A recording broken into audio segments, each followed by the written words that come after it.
Pray, from Spooky Montana. Retold by S.E. Schlosser.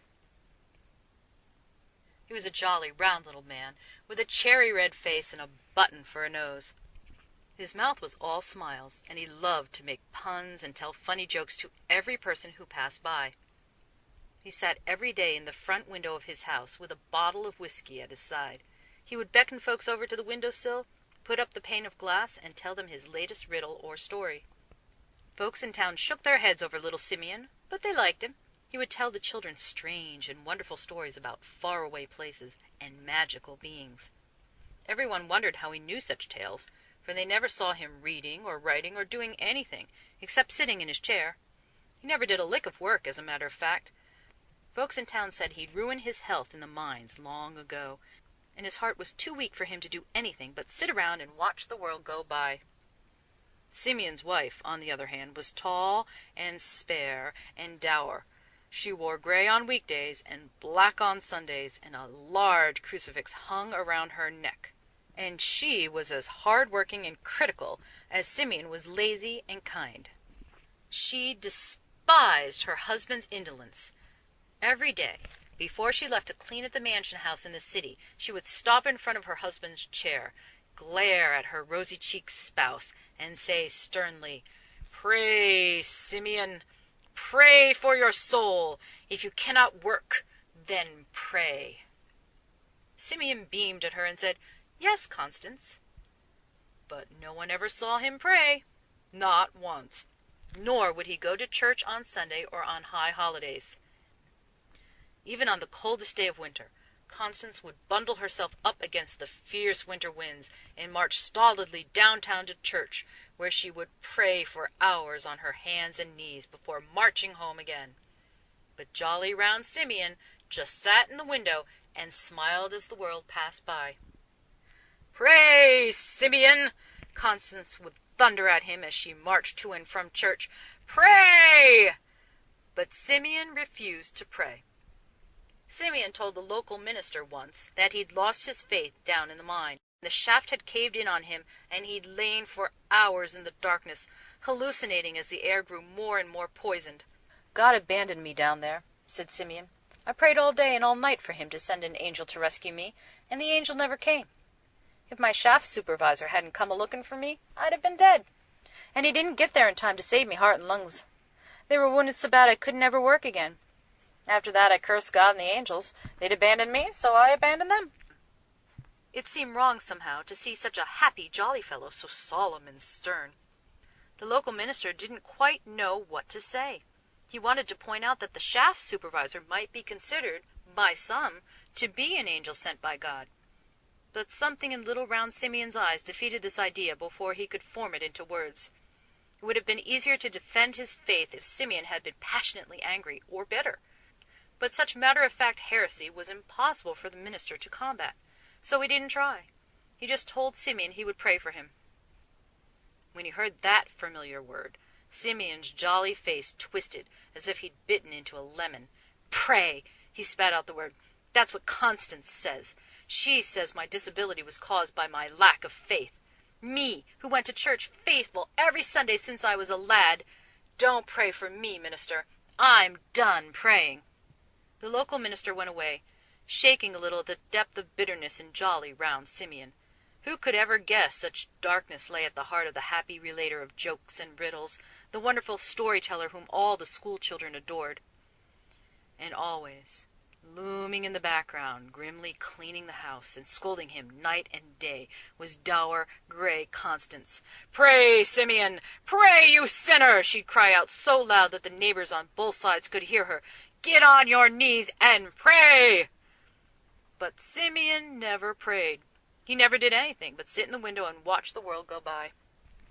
Never once did anyone hear him raise his voice to Constance, though she made his life a misery with her scolding and her dire predictions. He rose above it, smiling at her and nodding in agreement with every scornful sentiment. But he rarely left his chair, and he never went to church, and he drank deeply of the whiskey in the bottle, for, had she but known it, the drink helped to mask the pain that grew worse day by day. Simeon was telling his latest riddle to a group of businessmen on their way home from work one evening when he gave a sudden gasp right before the punchline. The whiskey bottle slipped from his grasp and smashed on the floor, and little round Simeon dropped dead, just like that, slumping forward until his forehead lay across the open window-sill. They shouted for Constance, and one man ran for the doctor, but they all knew it was too late. Simeon had gone to meet his Maker, happy of nature and bitter of soul. All Constance could say when she saw him lying in the window was, "Pray, all of you! Pray that this doesn't happen to you! Pray!" The men backed away from the little round body of Simeon, unnerved by the grim, gray presence towering behind him like a vengeful spirit. Constance's eyes were sparkling with manic fervor, and the men were grateful to turn her and poor dead Simeon over to the doctor and walk away. Everyone in town was stunned by Simeon's death.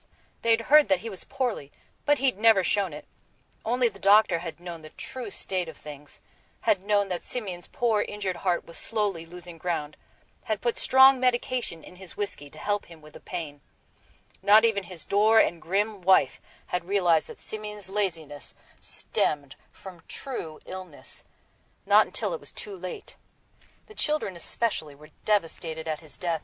They'd come every day to the window to listen to his stories, to hear his jokes. He was Uncle Simeon to every boy and girl in town, and they were heartbroken to lose him. Everyone in town came to the church when the huge bell tolled on the day of the funeral. There wasn't a dry eye in the place when the minister gave the eulogy, standing beside the closed casket.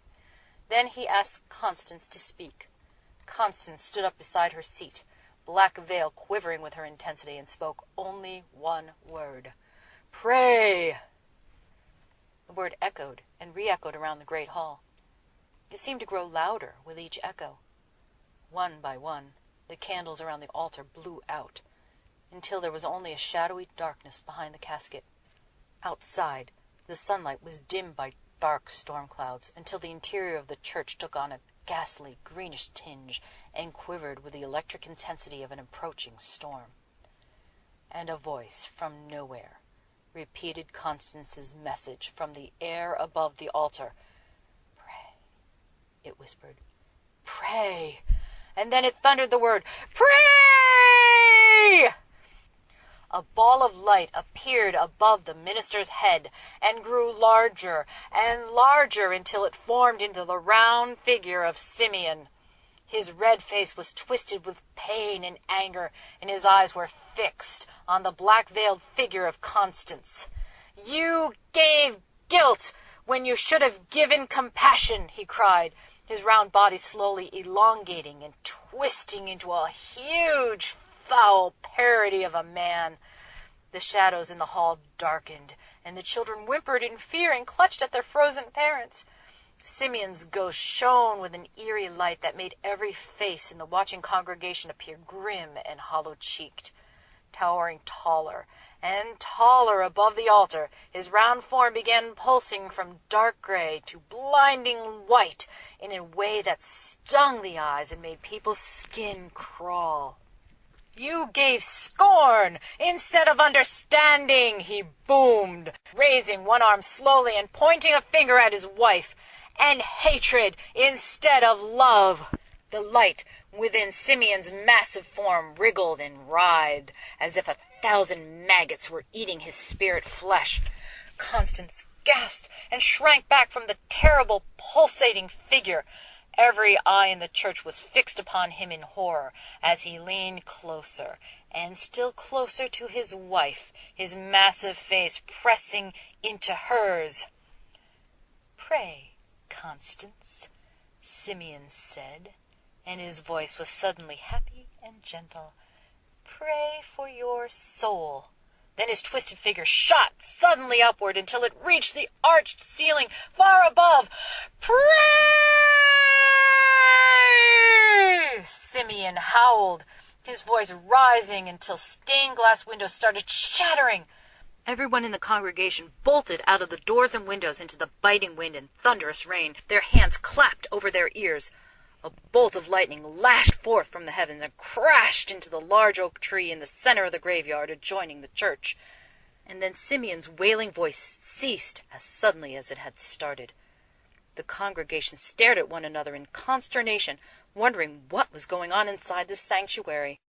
For a moment they stood still as the rain pelted down upon them.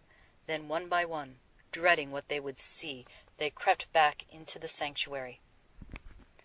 Inside, the candles had flickered back into life, and the air was once more warm and sweet with incense, the atmosphere gentle and sorrowful and kind. And slumped on her knees in front of the altar, beside the closed casket, her hands clasped in an attitude of prayer, was the stiff and still figure of Constance. Her forehead touched the floor, and her wide-open eyes were fixed in an expression of fear and dread. Blood trickled slowly from both her ears. She was dead.